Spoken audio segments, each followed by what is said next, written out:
नमस्कार, जनता टीवी देख रहे हैं आप। मैं हूं आपके साथ अमन त्रिपाठी। बुलेटिन में रुक करेंगे कुछ अहम खबरों की ओर। झारखंड में विधानसभा चुनाव के चलते बीजेपी की ओर से मुख्यमंत्री योगी आदित्यनाथ ताबड़तोड़ रैलियां कर रहे हैं, जिसको लेकर सीएम योगी ने झारखंड के भवनाथपुर, हुसैनाबाद, पांकी, डाल्टनगंज विधानसभा सीटों पर चुनावी हुंकार भरे। वहीं जनसभा के दौरान जनता को संबोधित करते हुए उन्होंने विपक्ष पर निशाना साधा और कहा कि एकजुट होकर यहां की भ्रष्ट सरकार को बदलेंगे।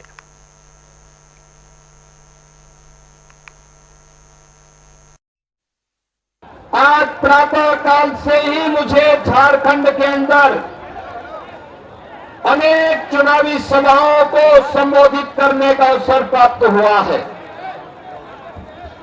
जो उत्साह है, जो उमंग है, जिस प्रकार से यहां के नौजवानों के अंदर, यहां की माताओं बहनों के मन में झारखंड की इंडी गठबंधन, कांग्रेस, झारखंड मुक्ति मोर्चा और आरजेडी के षड्यंत्रों को विफल करने के लिए जो जज्बा देखने को मिल रहा है, उससे लगता है कि झारखंड ने तय कर लिया है कि न सहेंगे न कहेंगे, एकजुट होकर के झारखंड की भ्रष्ट सरकार को बदलेंगे। बहनों और भाइयों, ये यहां की आवश्यकता है, क्योंकि झारखंड के लिए आज रोटी, बेटी और माटी का एक भीषण संकट खड़ा हो गया है। बहनों और भाइयों, एक और हमारा देश भारत प्रधानमंत्री मोदी जी के नेतृत्व में एक भारत श्रेष्ठ भारत बनने की ओर अग्रसर है। मोदी जी के नेतृत्व में सुरक्षित भारत है तो समृद्धि की ओर भी अग्रसर हो रहा है। गरीब कल्याणकारी योजनाओं के माध्यम से सुशासन का लाभ गांव, गरीब, किसान, नौजवान और समाज के प्रत्येक तबके को प्राप्त हो रहा है। विकास और विरासत का अद्भुत संगम एक और प्रधानमंत्री मोदी जी के नेतृत्व में देश के अंदर देखने को मिल रहा है, लेकिन दूसरी ओर वह विकास, वह सुशासन, वह समृद्धि, वह सुरक्षा झारखंड के बॉर्डर में आकर के अटक करके रह जाती है। कारण है यहां पर जो सरकार कार्य कर रही है उसके एजेंडे में विकास नहीं है, उसके एजेंडे में विरासत नहीं है, उसके एजेंडे में समृद्धि नहीं है, उसके एजेंडे में सुशासन नहीं है। उत्तर प्रदेश की समितियों से खाद नदारद हो चुकी है। टीएपी खाद के लिए समितियों पर किसानों की लंबी लाइनें लग रही हैं। वहीं कई समितियां तो ऐसी हैं जहां से डीएपी खाद खत्म हो चुकी है। इसी के चलते किसान खाद न मिलने की वजह से परेशान है और प्रदेश सरकार किसानों की समस्याओं के निस्तारण के लिए गंभीर नहीं है, जिसके चलते आम आदमी पार्टी इस मुद्दे को लेकर 18 नवंबर को सड़कों पर उतरकर आंदोलन करेगी। इसी को लेकर अयोध्या प्रांत के आम आदमी पार्टी के अध्यक्ष विनय पटेल से जनता टीवी ने खास बातचीत की। क्या कुछ रहा इस बातचीत में, वो सुनिए। उत्तर प्रदेश में खाद्य संकट को लेकर के आम आदमी पार्टी सड़कों पर उतरेगी और आंदोलन करेगी। हमारे साथ बात करने के लिए अवध प्रांत के अध्यक्ष हैं, जिनसे हम बात करेंगे। क्या नाम है सर आपका? विनय पटेल मेरा नाम है। विनय जी, आप अवध प्रांत के अध्यक्ष हैं, और क्या है आगे रणनीति? जो खाद्य नदारद हो गई है उत्तर प्रदेश के अंदर, आप लोग आगे का क्या आंदोलन करने की आगे क्या रणनीति है? 2022 में किसानों को फ्री बिजली देने के नाम पर आई योगी आदित्यनाथ की सरकार ने इस समय स्थिति ये हो गई है कि जब आलू की, गेहूं की, सरसों की, दलहन की बुआई चल रही है, किसान संकट में है और इस समय खाद की, उसे डीएपी की सख्त जरूरत है। ऐसे समय में खाद पूरे उत्तर प्रदेश में ललितपुर से लेकर श्रावस्ती तक किसानों के खेतों में, किसानों के हाथों से नदारत है। आप एक एक जिला उठाकर देखेंगे, देखिए आपके बाराबंकी का खाद संकट समितियों के एनपीके और डीएपी नदारत, और आप इसके साथ ही साथ इतनी लंबी लंबे सैकड़ों लोगों की लाइनें लग रही। चित्रकूट में खाद के इंतजार में एक व्यक्ति जो कि 12 घंटे से खड़ा रहा, उसकी मौत हो जाती है। ऐसे तमाम जिलों में ऐसी घटनाएं सुनने को आ रही हैं। तो कुल मिलाजुलाकर खाद जो है इस समय उत्तर प्रदेश सरकार में किसानों का खाद जो गूलर का फूल हो गया है। मतलब डीएपी किसान हाथ में पैसा लेके खड़ा है लेकिन उसको खाद नहीं मिल रहा है, और जहां कहीं मिल भी जा रहा है वहां पे वो एक आधार कार्ड पर 2 बोरी डीएपी दे रहे हैं। आप मुझे बताइए, जिस व्यक्ति के पास 3 एकड़ जमीन हो और 1 एकड़ जमीन में लगभग 2 बोरी खाद लगती है, उसको 6 बोरी खाद की जरूरत है, आप उसको 2 बोरी दे रहे हैं। आप खाद को साल्टेज करा के, इस सरकार का एक उद्देश्य है कि खाद को साल्टेज कराकर, जो इफको के अध्यक्ष हैं दिलीप सिंघवी जी, उनकी एक कंपनी है nano DAP, nano urea market में नई आई है जो छिड़काव का खाद है, उसको देने के लिए डीएपी को रोका जा रहा है। डीएपी को किसानों के पास और समितियों में नहीं भेजा जा रहा है, क्योंकि वो जो है दिलीप सिंघवी जी गुजरात सरकार में मंत्री भी रह चुके हैं और इस समय वो इफको के अध्यक्ष भी हैं। तो किसानों को बहुत किल्लत हो रही है पूरे उत्तर प्रदेश के अंदर। आने वाले दिनों में अगर 1-2 दिन के अंदर स्थिति संतुलन नहीं होती है, खाद नहीं मिलना चालू होता, तो 18 नवंबर को आम आदमी पार्टी लखनऊ में जोरदार प्रदर्शन करेगी। अम्बेडकर नगर में जिस तरीके से कल मुख्यमंत्री योगी आदित्यनाथ ने एक सभा के दौरान कहा कि जो पीडीए का जो इनका फार्मूला है कि प्रोडक्शन हाउस ऑफ दंगाई एंड अपराधी, इन्होंने कहा जिस तरीके से, तो इस पर क्या कहेंगे? कल मुख्यमंत्री जी ने कटेरी के एक जनसभा में भरे मन से कहा कि पीडीए का मतलब होता है प्रोडक्शन हाउस ऑफ दंगाई एंड अपराधी। मेरा माननीय मुख्यमंत्री जी से एक अनुरोध है और एक मैं उनसे सवाल पूछना चाहता हूं कि उत्तर प्रदेश में जब आप राम मंदिर का शिलान्यास हो रहा था, उस समय आप तत्कालीन प्रधानमंत्री राष्ट्रपति को नहीं बुलाते हैं। आप उत्तर प्रदेश के पिछड़े समाज से आने वाले उप मुख्यमंत्री केशव प्रसाद मौर्य को टेंट के बाहर बैठाते हैं। उसी राम मंदिर का जब उद्घाटन होता है उसमें राष्ट्रपति को आप नहीं बुलाते हैं। तो दलितों से आपका, पिछड़ों से आपका क्या इतना, कौन सी ऐसी दुश्मनी है जो उनको आप स्वीकारने में असहजता महसूस कर रहे हैं? और जब से अयोध्या में हमारे दलित समाज से आने वाले पासी जी चुनाव जीते हैं और उत्तर प्रदेश में लोकसभा का जो रिजल्ट आया है, जिसमें ओबीसी और एससी और आदिवासी समाज ने गठबंधन को झोले भर भर के वोट दिए हैं, तब से योगी आदित्यनाथ जी और भारतीय जनता पार्टी की पूरी पार्टी बौखलाई हुई है कि किस तरीके से इनको गाली दिया जाए। भरे मन से गाली देना एक मुख्यमंत्री के द्वारा अशोभनीय है। और मेरा उनसे एक सवाल है, उत्तर प्रदेश के थानों में जिस प्रकार से आप सुबह सो के जब उठते हैं, महिलाओं के साथ, दलित महिलाओं के साथ, ओबीसी महिलाओं के साथ, आदिवासी महिलाओं के साथ छेड़खानी होती है, उनके साथ बलात्कार किया जाता है, थाने के अंदर दलित युवक को पीट दिया जाता है, ओबीसी युवक को पीट दिया जाता है। तो मेरा एक सवाल है, अगर आप दलितों और ओबीसी से इतनी मोहब्बत करते हैं तो आप मुझे बताने का काम करिए कि उत्तर प्रदेश में कितने अपर सचिव, कितने मुख्य सचिव ओबीसी और एससी से आते हैं।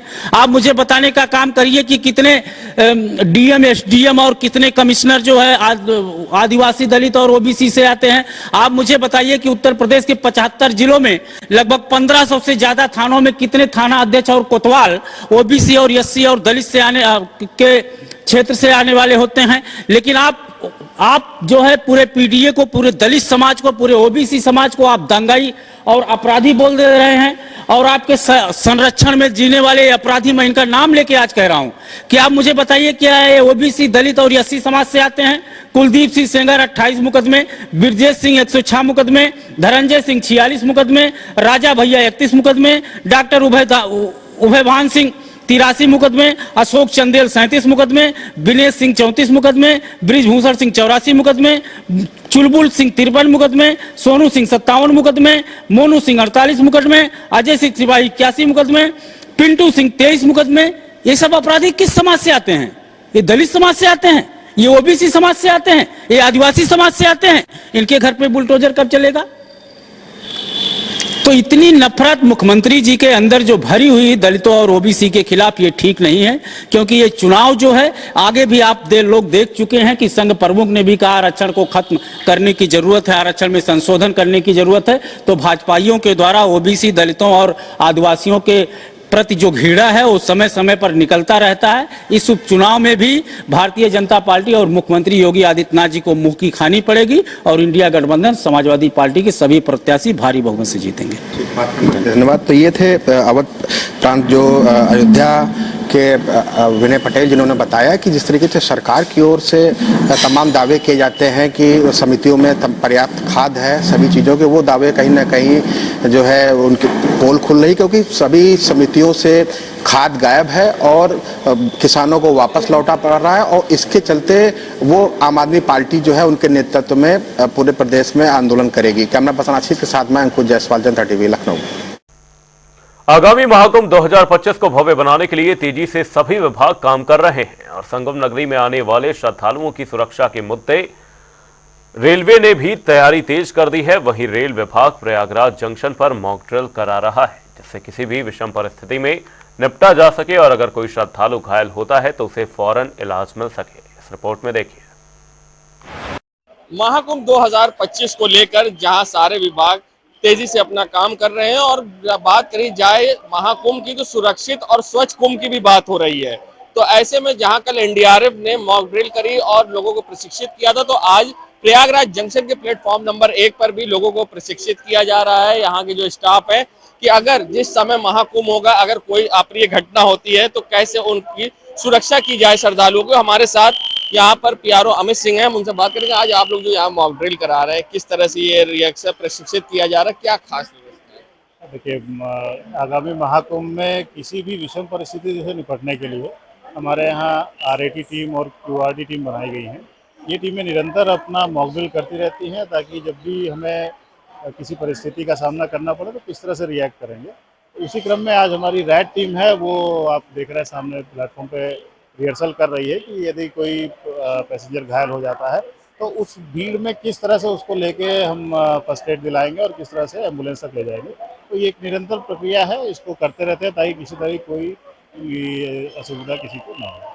बताया जो खास बात है जो यहाँ पर टीम प्रशिक्षित कर रही है एक दूसरे को, क्योंकि जो उत्तर मध्य रेलवे है उसका ये कहना है कि जो श्रद्धालु यहाँ पर आएंगे उनमें किसी प्रकार की समस्या उस समय ना हो और अगर कुछ उनको समस्या होती है, वो चोटिल होते हैं तो उन्हें प्रथम उपचार मिल सके और उनकी जीवन जो सुरक्षित रह सके और उन्हें सुरक्षित अस्पताल तक पहुंचाया जा सके, जिसको लेके ये मॉक ड्रिल कराया जा रहा है। और यहाँ पर आरपीएफ के जवान हैं और रेलवे के अधिकारी हैं जिनके बीच ये पूरा प्रशिक्षण दिया जा रहा है और उनको बताया जा रहा है कि किस तरह से श्रद्धालुओं की महाकुंभ में सुरक्षा करनी है। जनता टीवी के लिए सैयद मोहम्मद आमिर, प्रयागराज। आजाद पार्टी सांसद चंद्रशेखर ने जिला जेल पहुंचकर सपा नेता आजम खान के बेटे अब्दुल्ला आजम से मुलाकात की। वहीं जेल के अंदर करीब 1 घंटे चली मुलाकात के बाद जब चंद्रशेखर बाहर आए तो उन्होंने कहा कि अब्दुल्ला आजम से मेरे सियासी नहीं पारिवारिक रिश्ते हैं। जब भी मैं किसी तकलीफ में रहा आजम भाई का सहयोग हमेशा मिला है। एक बहादुर आदमी क्या कभी अपनी तकलीफों को बयां करता है? उसके चेहरे पे उसने मुझसे कहा मैंने अखबार पढ़ना छोड़ दिया।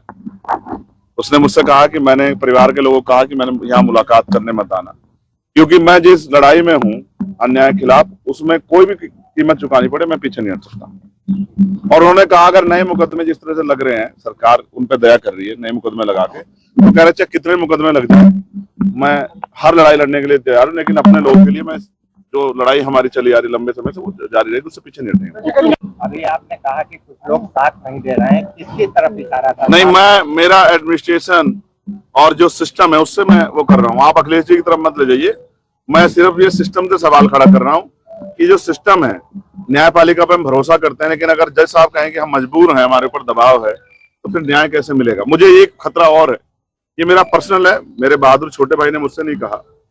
जिस तरह से पिछली कई घटनाएं हुई है, मैं उनकी जान की सलामती की प्रार्थना करता हूँ और मैं सरकार से कहता हूँ कि ठीक है, आपके विरोध अंतर विरोध हो सकते हैं, वैचारिक विरोध हो सकते हैं, राजनीतिक विरोध हो सकते हैं, लेकिन मैं चेतावनी के तौर पे कहना चाहता हूँ कि अगर कोई इस तरह का षड्यंत्र या साजिश करने की कोशिश की गई तो हम और हमारी पार्टी के लोग बिल्कुल चुप नहीं रहेंगे, ईंट से ईंट सरकार के बजा देंगे। ये चेतावनी में सरकार को देना चाहता हूँ। योगी जी ने अखिलेश यादव को गुंडों का हीरो कहा है, क्या सहमत है, कितना सहमत है? अब ये तो आप योगी जी से पूछिए, वो पता नहीं क्या क्या बोलते रहते हैं। आप मुझे बताओ, एक चुना हुआ मुख्यमंत्री जो 7 साल से मुख्यमंत्री, उत्तर प्रदेश जनता को क्या संदेश देता देश की जनता को? केंद्र में सरकार आपकी है कि भाई बटोगे तो कटोगे, यानी कि डरो। डरने का संदेश देने वाला ये संवैधानिक उत्तर प्रदेश के सबसे बड़े पद पर बैठे व्यक्ति को शोभा देता है क्या? मैं उनकी जगह होता तो प्रदेश की जनता से कहता कि बिल्कुल मत घबराना, हम आपके साथ खड़े हैं, हर आदमी व्यक्ति की सुरक्षा करेंगे और नौजवान हो, महिलाएं हो, किसान हो, सबका ध्यान रखेंगे, व्यापारियों का ध्यान रखेंगे, कोई घबराना, डरना मत। और मुख्यमंत्री क्या कह रहे हैं कि डरो डरो डरो, ये क्या बात हुई?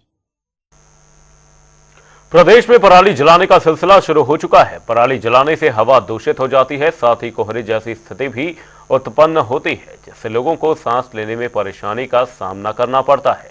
देखिए हमारे संवाददाता राज पैकेट की रिपोर्ट। इस समय धान की फसल कट चुकी है और किसानों के लिए पराली का मुसीबत बना हुआ है। इस समय मौजूद है लखनऊ के ग्रामीण इलाके में। आप देख सकते हैं लगातार जो खेत में पराली है किसानों के लेकर जला रहे हैं, जिसको लेकर लगातार प्रदूषण भी फैल रहा है और सरकार इसको लेकर सख्त निर्देश भी दे रही है। अगर जो किसान पराली जलाएगा उस पर सख्त कार्रवाई की जाएगी और जुर्माना भी हो सकता है। तो हम ग्रामीण इलाके में मौजूद हैं। आप देख सकते हैं हमारे पीछे ये धान की फसल लगी हुई थी, यहाँ पर आज इसको पराली जला रहे हैं और किसान से कहीं ना कहीं प्रदूषण भी बहुत ज्यादा हानिकारक फैल रहा है और प्रदूषण की होने वाली लगातार जो प्रदूषण फैल रहा है इससे बीमारियां भी तरह तरह की फैल रही है। अगर बात कही जाए तो जहरीला धुआं निकलने से लगातार किसानों में, आम जनता में तरह तरह की बीमारियां अपना पैर फंसा ले, जिसको लेकर ये जहरीला धुआं काफी हानिकारक भी हो सकता है। और किसानों की अगर बात कही जाए तो किसानों का साफ तौर से कहना है जो पराली जलाने के मजबूर है और उनके आने वाले गेहूं की फसल भी बोनी है। तो हालांकि ये जो खेत में पराली है ये किसी काम की नहीं हो रही, इसको लेकर किसान अपनी परालियां जला रहे हैं और सख्त प्रशासन भी लगातार इस पर कार्रवाई भी कर रहा है। लेकिन ग्रामीण इलाकों में ऐसा भी प्रशासन का कोई सख्त कार्रवाई नहीं किया, जिसको लेकर क्षेत्र में पराली जलाई जा रही है। कैमरा पर्सन रियाज के साथ राज जनता दल लखनऊ। बुलेटिन में फिलहाल के लिए सिर्फ इतना ही, कहीं जाएगा नहीं। जनता डी पर खबरों का सिलसिला रहेगा जारी, तब तक के लिए नमस्कार।